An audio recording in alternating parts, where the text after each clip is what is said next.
السلام عليكم ورحمة الله وبركاته. الحمد لله الجواد الكريم يعطي جزيلا على القليل ويغفر الذنب العظيم نحمده ونشكره ونتوب إليه ونستغفره وأشهد أن لا إله إلا الله وحده لا شريك له وأشهد أن محمدا عبده ورسوله اللهم صل وسلم وبارك عليه وعلى آله وأصحابه ومن اهتدى بهداهم إلى يوم الدين. أما بعد، يا أيها الناس اتقوا الله وأحسنوا ختام شهركم بالأعمال الصالح ومن يعمل من الصالحات وهو مؤمن فلا يخاف ظلما ولا هضما. Wahai hamba-hamba Allah, muslimin dan muslimat sekalian, hendaklah kita bertakwa kepada Allah Azza wa Jalla dengan sebenar-benarnya, dan kita perelokkan khitam syahrul a'mal, kita baikkan khitam kesudahan penamatnya bulan Ramadan yang mulia ini dengan amal-amal yang saleh, amal-amal yang baik. Karena Allah Ta'ala telah memperingatkan, wa man ya'mal minas salihati wa huwa mu'min, sesiapa yang beramal dengan amal yang saleh dalam keadaan dia beriman, fala yakhafu zulman wala hadma, maka dia tidak takut lagi kezaliman dan tidak akan dihancurkan segala kerja baik yang telah dilakukan. Surah Taha ayat 12. Muslimin dan muslimat sekalian, alhamdulillah, hari ini merupakan minggu terakhir, bizat hari yang ke-26 daripada bulan Ramadan, Jumaat yang terakhir di dalam bulan rahmat dan keampunan, bulan pemerdekaan daripada api neraka ini pada tahun ini. Saya ingin bertanya kepada saya dan tuan-tuan sekalian, apakah yang terfikir di dalam benak kepala kita? Apa yang telah kita berfikir? Apa yang telah kita muhasabah dengan hari-hari yang akan meninggalkan kita tak berapa hari lagi? Ramadan datang, dia akan pergi. Apakah hari ini yang berlalu begitu cepat? Memang tepat apa yang telah digambarkan oleh Allah Subhanahu wa taala dalam Al-Quran, ayyaman ma'dudat. Allah Taala kata, kutiba alaikumus syiyam kama kutiba alal ladzina min qablikum la'allakum tattaqun. Ayyaman ma'dudat, hanya beberapa hari yang berbilang-bilang saja. Hari ini telah masuk 26, bermakna di hadapan kita hanya ada 5 hari saja lagi.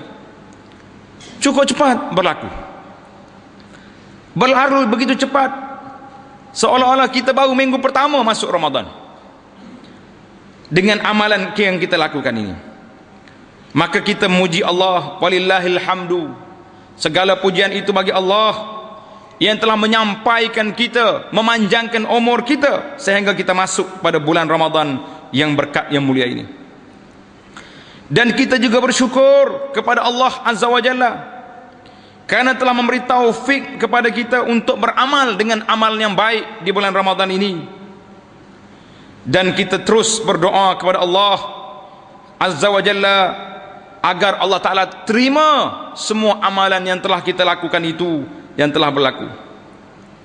Dan kita juga memohon taufik dengan Allah supaya Allah Ta'ala kekalkan amal baik di bulan Ramadan ini dapat kita bawanya, dapat kita teruskannya ke bulan selepas daripada Ramadan ini sehinggalah kita mati.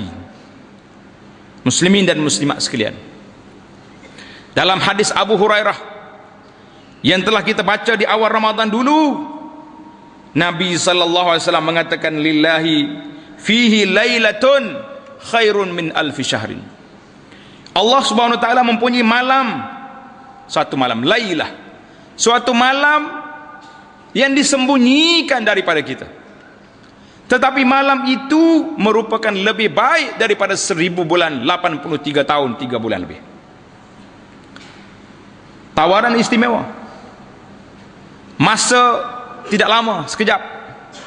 Kalaulah nak mencari Lailatul Qadar daripada awal Ramadan sampai akhir, mungkin kita rasa penat. Tapi Lailatul Qadar ini dikhususkan kepada kita sebagaimana Nabi sallallahu alaihi wasallam mencarinya di awal Ramadan. Kemudian di akhirnya Nabi sallallahu alaihi wasallam mengatakan, taharrau Lailatul Qadri fil ashril awakhir min Ramadan. Nabi kata carilah, taharrau, pastikan kamu beramal pada malam Lailatul Qadar itu, karena dia duduk di 10 terakhir di bulan Ramadan. Maknanya masuk 21 sampai malam 30, itu jarak dia. 10 terakhir di bulan Ramadan, hadis muttafaqun alaih. Ada yang mengatakan lagi, yaitulah Ramadan Lailatul Qadar ini berlaku pada 7 hari yang terakhir. Manakala kita terlepas malam pertama, malam yang kedua, malam yang tiga, kita mula lagi dengan 7 hari terakhir itu masih lagi Lailatul Qadar. Kata para ulama, di antara malam yang sangat-sangat diharapkan. Arja, malam yang paling diharapkan, yaitulah pada malam 27 daripada bulan ini, bulan Ramadan. Maka tuan-tuan muslimin dan muslimat, daripada 10 jadi 7. Daripada 7, ulama mengatakan malam yang paling diharapkan yaitulah pada malam 27. Kalau malam 27 pun kita masih lagi degil, masih lagi leka, masih lagi tak berani nak berjaga satu malam dengan salat tarawih daripada awal sampai akhir bersama dengan imam, duduk bertadarus Al-Quran, baca Al-Quran, mudarasatul Quran, balik rumah sembahyang tahajud, beristighfar, berzikir, maka kita bimbang tuan-tuan muslimin dan muslimat. Saya bimbang dengan amaran Nabi sallallahu alaihi wasallam. Nabi mengatakan, man hurima khairaha faqad hurim. Siapa yang dihalang, tidak dipilih beramal pada malam Lailatul Qadar, inilah orang yang tidak baik, inilah orang yang malang nasibnya di atas dunia ini. Tuan-tuan fikir, tuan-tuan letak semak dalam hati. Nabi mengatakan, man hurima khairaha, siapa yang dihalang, siapa yang tidak dipilih, tidak diberi taufik oleh Allah SWT beramal pada malam Lailatul Qadar, itulah orang-orang yang dihalang daripada kebaikan. Ya Allah, pada hari yang mulia ini kami mohon supaya Engkau taufik kepada kami dapat beramal dengan sepenuhnya pada malam Lailatul Qadar. Ya Allah, berikanlah kekuatan kepada kami, biar kami dapat mengatasi hawa nafsu kami, dapat kami bertegas, dapat kami berdiri pada malam Lailatul Qadar. Karena janji Nabi Engkau sallallahu alaihi wasallam, man qama Lailatul Qadri imanan wa ihtisaban ghufira lahu ma taqaddama min dzambi. Siapa dia bangun pada malam Lailatul Qadar dalam keadaan dia beriman dan mengharapkan pahala, orang ini diampunkan dosa-dosanya. Muslimin dan muslimat, cukup panjang kita berbincang tentang Lailatul Qadar. Saya sudah dalam khutbah yang lepas dan juga dalam perbincangan kita yang lepas dalam tazkirah kita telah sebut, Lailatul Qadar malam yang sangat diberkati, malam yang tinggi kedudukannya di sisi Allah Azza wa Jalla. Jadi kata ulama, carilah pada malam-malam yang ganjil di akhir 10 Ramadan. Dan saya fokuskan lagi, mereka mengatakan arjaha indal ulama, yang paling diharapkan iaitulah pada malam 27. Kalau malam 27 pun kita tidak mampu melakukan salat berjamaah, tidak melakukan, tidak dapat membaca Quran, tidak dapat berqiyamul lail, bertahajud, maka tuan-tuan fikirlah, tuan-tuan sanggup ke nak meletakkan diri kita di dalam orang-orang yang diharamkan menerima kebaikan Lailatul Qadar yang Allah Ta'ala janji begini besar kedudukannya. Ummu kita, mak kita, Aisyah radhiyallahu taala anha, dia tanya Nabi sallallahu alaihi wasallam, ya Rasulullah, in wafaqtu Lailatul Qadri fama aqulu fiha. Ya Rasulullah, sekiranya saya diberi taufik oleh Allah dapat berdiri melakukan amal ibadat pada malam Lailatul Qadar, apakah benda yang saya nak kata? Saya nak kata apa ya Rasulullah? Nak kata apa? Nabi kita ajar kepada Aisyah, quli, katakanlah, Allahumma innaka afuwun tuhibbul afwa fa'fu anni. Tuan-tuan boleh ingat, mudah je kata, tiga kalimah je. Allahumma innaka afuwun tuhibbul afwa fa'fu anni. Allahumma innaka afuwun tuhibbul afwa fa'fu anni. Ya Allah, engkau afu, seorang pemaaf. Ya Allah, engkau pemaaf, engkau yang mudah memberi kemaafan kepada hamba-hambamu. Walaupun kami banyak dosa, banyak maksiat, banyak kemungkaran, banyak sudah kami derhaka kepada engkau ya Allah. Tuhibbul afwa, engkau suka mengampunkan dosa-dosa kami. Fa'fu anni, berilah keampunan padaku. Ini doa kita yang kita baca pada malam Lailatul Qadar dan malam-malam akhir Ramadan ini. Jadikan doa ini sebagai wirid kita. Allahumma innaka afuwun tuhibbul afwa fa'fu anni. Tuan-tuan boleh ingat, kalau tak ingat boleh ambil nanti selepas salat. Itu di antara doa Aisyah radhiyallahu taala anha yang Nabi kita ajar kepada dia supaya lakukannya apabila bertemu pada malam Lailatul Qadar. Jadi malam Lailatul Qadar ni orang tanya ada tanda ke tidak? Ada sebagian ulama meletak tanda demikian, tapi keseluruhannya boleh kita katakan bahawa tanda-tanda yang disebut itu tidaklah sabit daripada Nabi, kecuali apa yang berlaku pada Rasulullah sallallahu alaihi wasallam. Nabi kita sujud dalam selut pada pagi itu.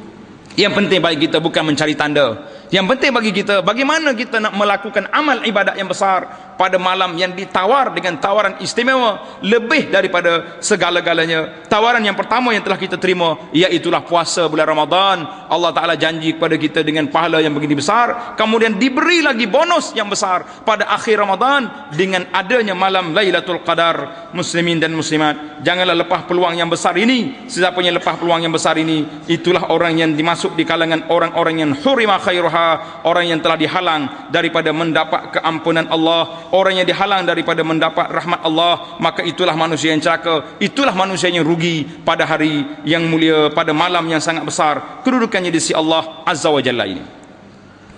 Perkara yang kedua yang ingin saya sentuh di sini, iaitulah tentang zakat. Di mana dalam bulan Ramadan ini biasanya orang jadi pemurah. Karena dia lapar, dia teringat. Bila dia lapar, dahaga, dia teringat banyak benda. Yang pertama, dia teringat orang-orang yang lapar, tak ada makanan. Yang kedua, kita juga kena ingat bagaimana kita apabila keluar daripada kubur nanti, berdiri di hadapan Allah Azza wa Jalla dalam keadaan tidak berpakaian, dalam keadaan kelaparan kita pada waktu itu. Apa benda yang boleh menyejukkan, menenangkan keadaan kita? Apa benda yang boleh menghalang kita daripada neraka? Apa benda yang boleh meneduhkan kita di bawah panas terik matahari yang begitu dekat dengan kita pada hari kiamat? Karena itulah dalam hadis Nabi kita sallallahu alaihi wasallam bersabda, Nabi kata seorang itu akan duduk di bawah zilli sadaqatihi yaumil qiyamah, duduk di bawah sedekahnya pada hari kiamat. Di antara sedekah di sini itulah sedekah wajib yang disebut dengan nama zakat. Maka tuan-tuan yang memiliki harta, pada tahun ini kadar zakat, nisab zakat telah dikeluar oleh pejabat zakat negeri mengatakan sebanyak 11.000 ringgit.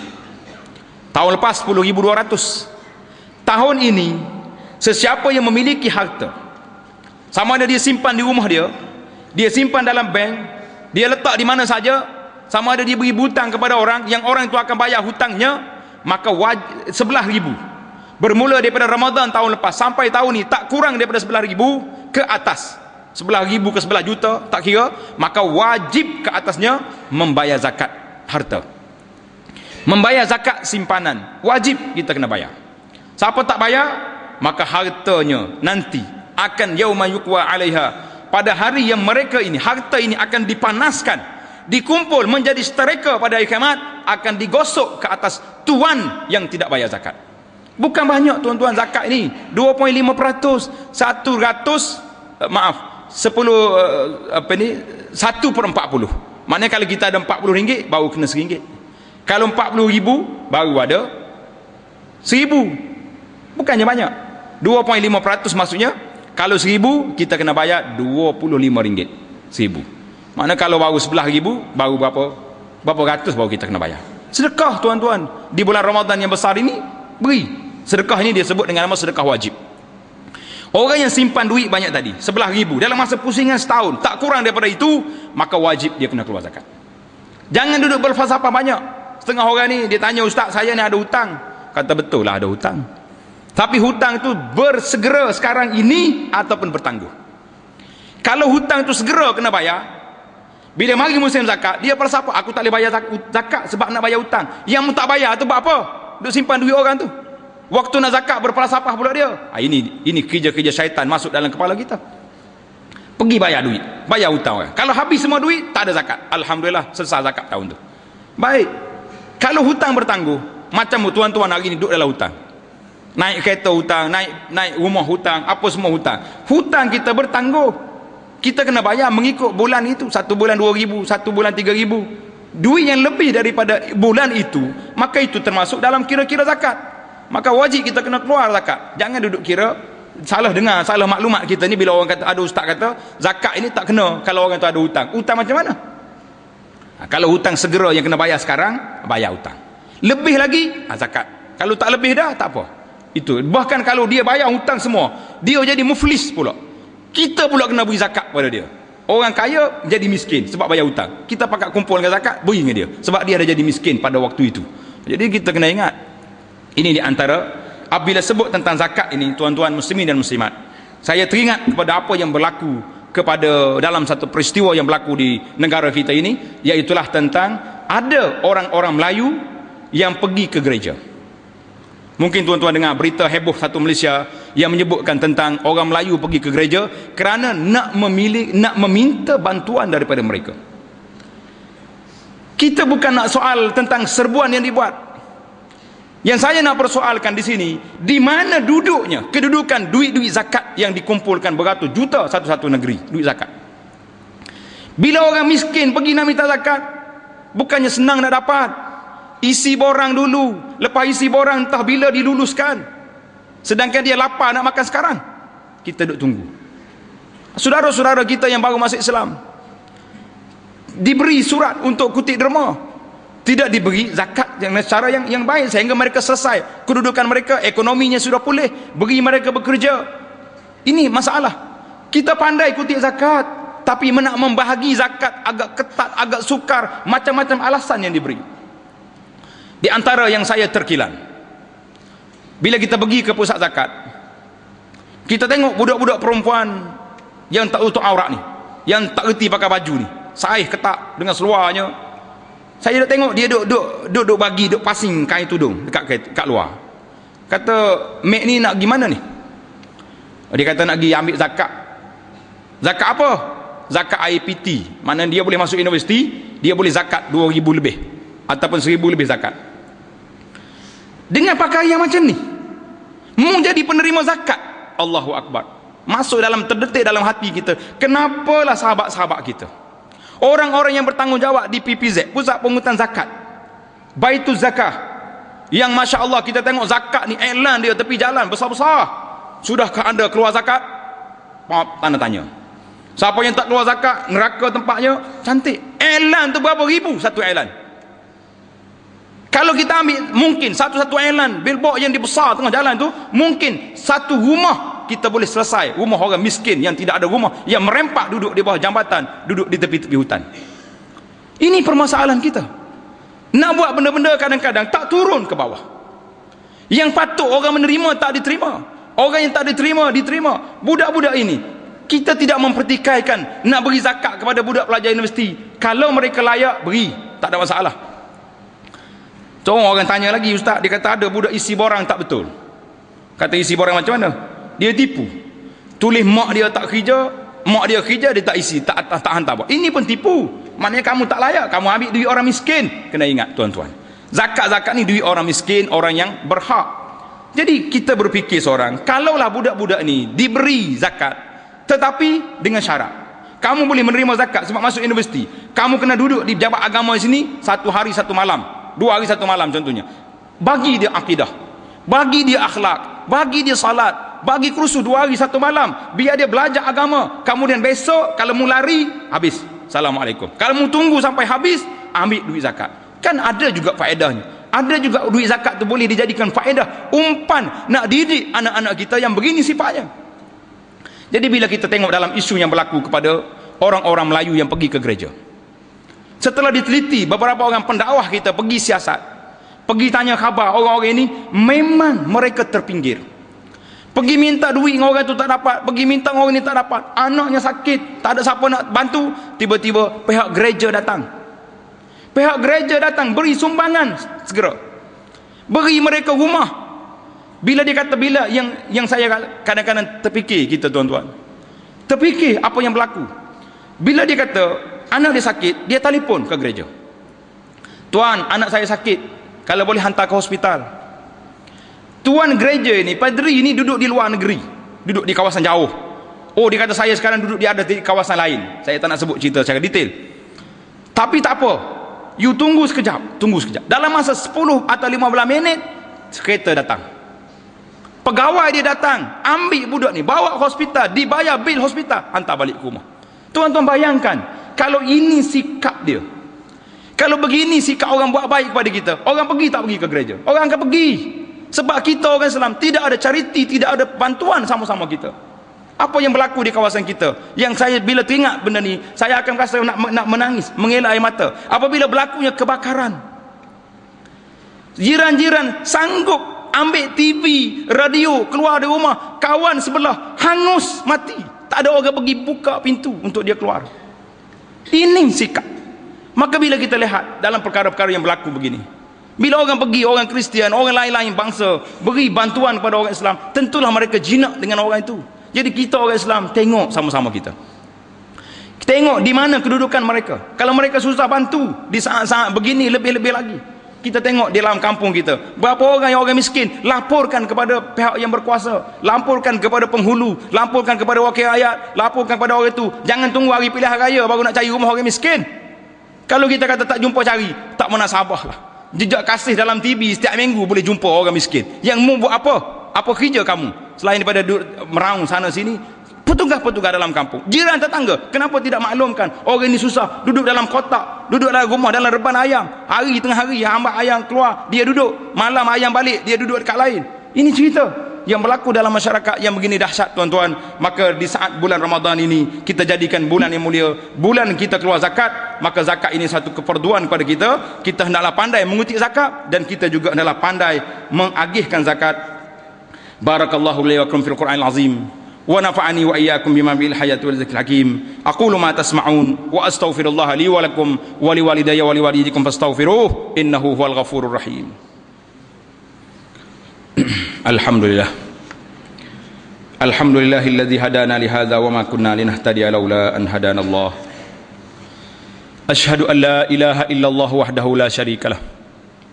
Wa asyhadu anna sayyidana wa nabiyyana Muhammadan abduhu wa rasuluh. Allahumma salli wa sallim wa barik ala abdika wa rasulika Muhammad wa ala alihi wa sahbihi wa man sar ala nahdihi wa ihtada bihadihi wa istanna bi sunnatihi ila yaumiddin. Amma ba'd. Ya ayuhan nas, usikum wa nafsi bi taqwallahi azza wa jalla. Wahai manusia, wahai hamba-hamba Allah, saya berpesan kepada saya dan diri kamu sekalian supaya bertakwa kepada Allah. Ya ayyuhalladzina amanu taqullaha wal tanzur nafsum ma qaddamat lighadin wattaqullah innallaha khabirum bima ta'malun. Wahai orang-orang yang beriman, bertakwalah kepada Allah. Buatlah persiapan diri untuk apa yang kita nak sediakan bila kita masuk dalam kubur nanti. Karena itulah tuan-tuan muslimin dan muslimat, adalah menjadi satu kesilapan teknikal apabila kita pergi ke kubur dengan berhias-hias, dengan membuat perhiasan, bawa bunga-bunga ke kubur. Tidak. Kubur menjadi tempat iktibar, tempat pengajaran. Bila kita pergi kubur, kita berfikir, bila aku masuk dalam ni nanti, apa amalan yang aku nak bawa, apa benda yang aku nak bawa masuk dalam kubur. Di saat kita keseorangan, orang yang paling sayang dengan kita, mereka akan memijak-mijak tanah di atas kita supaya kita tidak keluar daripada kubur. Orang yang sayang pada kita, mereka ialah yang menghantar kita letak dalam tanah keseorangan diri. Tidak ada anak-anak yang sanggup duduk bersama. Di saat itu kita dengan Allah Azza wa Jalla. In kana khairan fa khair. Kalau kebaikan yang kita bawa, kebaikanlah yang kita ada.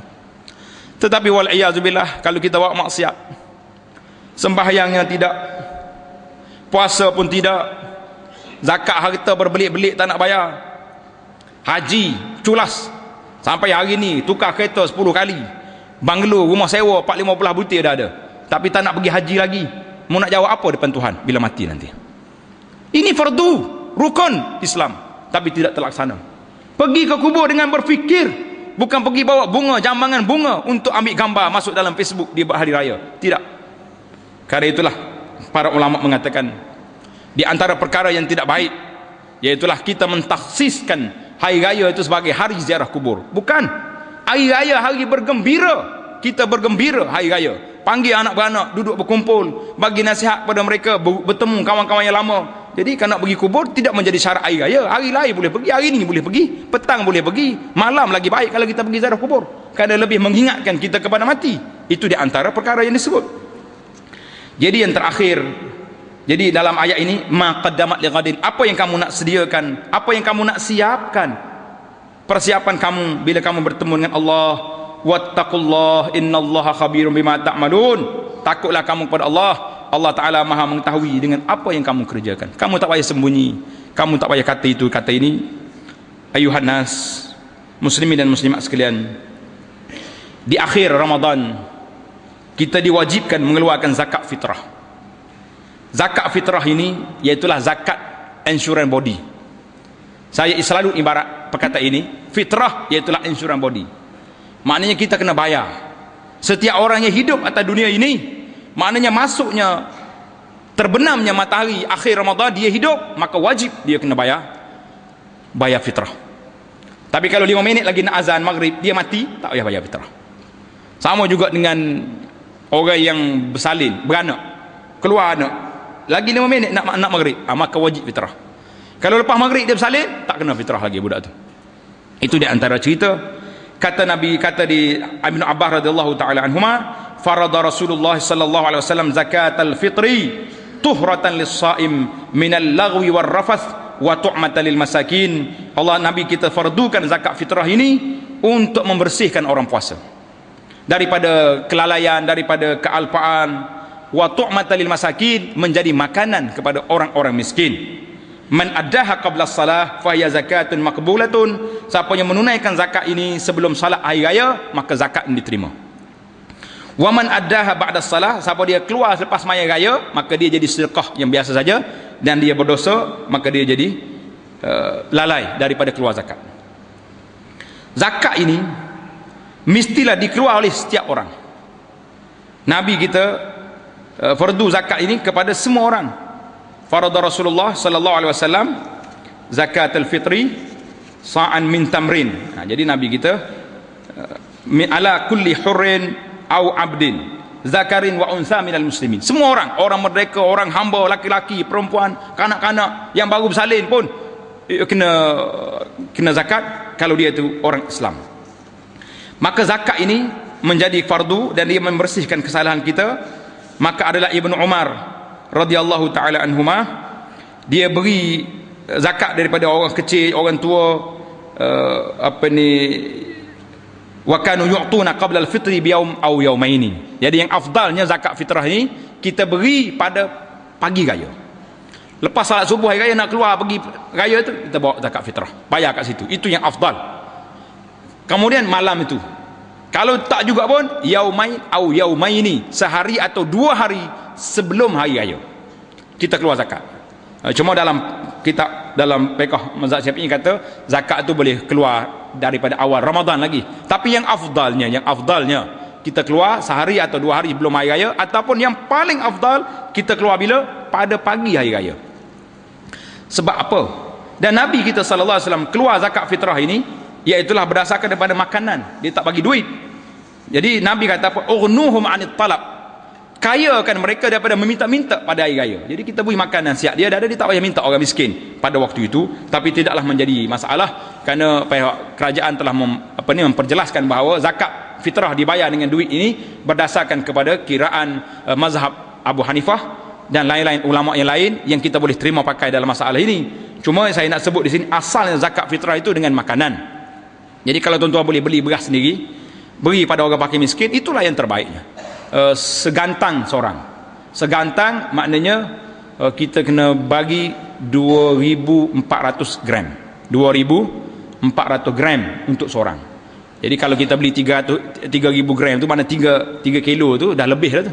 mana 2,5 kilo je untuk seorang zakat fitrah. Jadi mudah je, beli 3 kilo bagi sedekah kepada orang. Yang kita kena bayar kepada amil tu, bayarlah. Saya tak petikai. Jangan pula kita kata ustaz ni menentang bayar kepada amil lah, jauh sama sekali. Hasya wa kalla, saya tak kata. Jadi ada fitrah yang boleh kita beri sendiri kepada orang. Maka kita beli beras, kita beri kepada orang tu. Itu di antara perkara yang ketiga yang perlu kita kena ingat, zakat fitrah. Kemudian tentang adab-adab hari raya telah saya sebut dalam tazkirah yang ringkas tadi, 10 perkara adab. Di antara adab yang saya nak sebut sekali lagi di sini, iaitulah jauhkan Ramadan daripada menjadi majlis kemungkaran. Tanda kita bersyukur kepada Allah. Walitukabbirullaha ala ma hadakum wa la'allakum tashkurun. Tuhan kata bertakbir supaya kamu jadi orang bersyukur. Tanda kita bersyukur kepada Allah Azza wa Jalla, iaitulah kita tidak memasukkan unsur-unsur maksiat di dalam hari raya kita. Kalau kita hari raya buat maksiat, maka orang ni bukan orang bersyukur, tetapi orang yang kufur kepada nikmat Allah Azza wa Jalla. Karena itulah para ulama rahimahumullah, di antaranya salah seorang daripada yang saya nak sebut sini, seorang sahabat namanya Abu Darda. Abu Darda ni seorang sahabat yang hebat. Bila dia baca ayat Quran, innama yataqabbalullahu minal muttaqin, sesungguhnya Allah Ta'ala menerima amal ibadah itu daripada orang-orang yang bertakwa. Orang yang bertakwa ini, kalau takwa di Ramadan, dia takwa juga pada hari raya. Bukan takwa Ramadan jadi syaitan hari raya. Tak. Kata Abu Darda radhiyallahu anhu, la an astayqin, kalau aku yakin anna Allah qad taqabbala minni salatan wahidatan, kalau aku yakin Allah Ta'ala terima salat aku satu kali salat, lebih aku suka minad dunia wa ma fiha, daripada aku milik dunia ni dan isi kandungannya. Kalau aku yakin Tuhan terima amalan kita. Karena itulah para ulama, apabila mereka di saat akhir Ramadan begini, kita nampak mereka akan kesedihan. Sedih, takut apa? Takut Allah SWT tidak menerima amalan. Bila orang tanya para ulama, kenapa kamu sedih? Mereka jawab, innama yataqabbalullahu minal muttaqin, sesungguhnya Allah Ta'ala menerima amalan orang-orang yang bertakwa. Jadi pada hari Jumaat, tuan-tuan jangan lupa, bila lepas pada kita berhari raya, di sana ada satu sunnah lagi, namanya puasa 6 hari bulan Syawal. InsyaAllah penjelasannya akan saya sebut dalam khutbah yang akan datang. Jadi pada hari yang mulia ini sama-sama kita selawat ke atas Nabi SAW, kerana perintah Allah dalam Al-Quran, innallaha wa malaikatahu yusalluna 'alan nabi ya ayyuhalladzina amanu sallu 'alaihi wa sallimu taslima.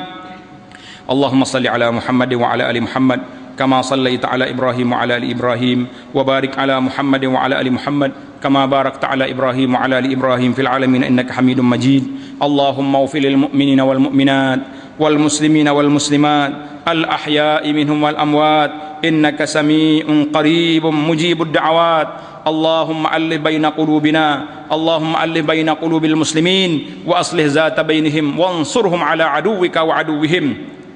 اللهم أبرم لهذه الأمة أمر يعز فيه على طاعتك ويذل فيه على معصيتك ويؤمر فيه بالمعروف وينهى فيه عن المنكر يا سميع الدعاء. ربنا آتنا من لدنك رحمة وهيئ لنا من أمرنا رشدا. ربنا آتنا في الدنيا حسنة وفي الآخرة حسنة وقنا عذاب النار. وصلى الله وسلم وبارك على محمد وعلى آله وصحبه أجمعين.